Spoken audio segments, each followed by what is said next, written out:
There was simply no evidence on him and his organization. And he didn't have any illusion that the villain would be caught by them. So, the best he could do was to listen and look for clues about the identity of the organization. Indeed, you can somewhat guess that our organization doesn't mean you any harm. Kenji just nodded at the villain's words. It was pretty evident that their organization wasn't a violent one.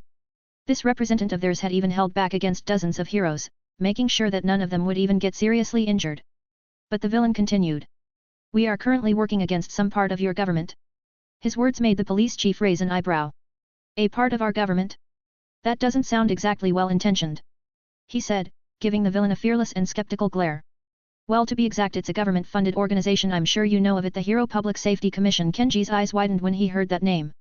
He was obviously knowledgeable about the commission. He wasn't ignorant to the way their hero society worked. He knew that the commission was tasked with making sure the wider public remained somewhat ignorant to the otherwise bleak reality that was the rising violence and crime rates across the country. They had many roles, but they were basically the arbitraries of all heroes. Any public action that a hero would take would be reported to them. If it was one of greater significance, then it would even be reported beforehand. The commission's wrongdoings were also something that he had been trying to look into ever since he was seated as the chief of police. Kenji knew far too well that the commission wasn't all sunshine and rainbows. But he still needed to know more about the reasons of the organization seemingly working against them. And why exactly is your organization against them? Kenji asked in an attempt to bring out more information about this strange organization that seemingly appeared out of nowhere.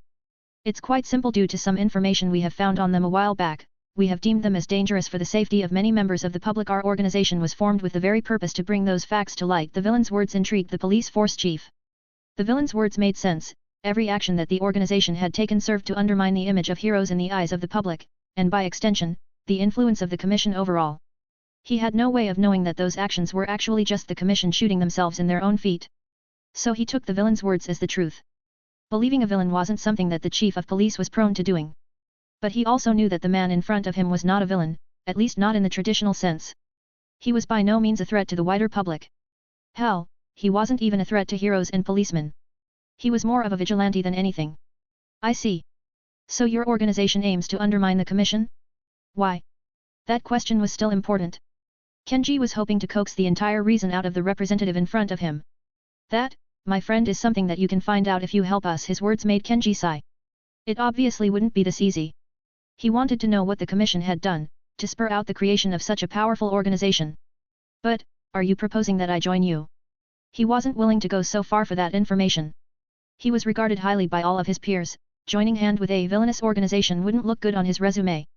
God, no, you are a man of status. I wouldn't propose something like that to you. I am merely here to ask for a favor in exchange for that information. The villain's words rang into Kenji's ears.